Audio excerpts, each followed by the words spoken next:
Ciao, davanti a me ho il DJI Lito X1. In questo video ti mostrerò come accedere all'album.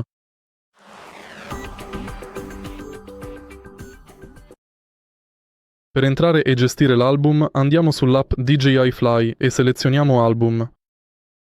Qui abbiamo accesso a tutte le registrazioni, foto e altro ancora dalla nostra fotocamera.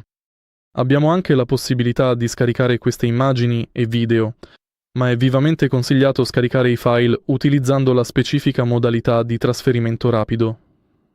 Quando si attiva la modalità di trasferimento rapido, puoi scaricare molto velocemente tutti i file direttamente dal tuo drone. Tuttavia, tieni presente che la coordinazione e il controllo del drone stesso non possono essere effettuati in alcun modo tramite il radiocomando originale DJI durante questo processo.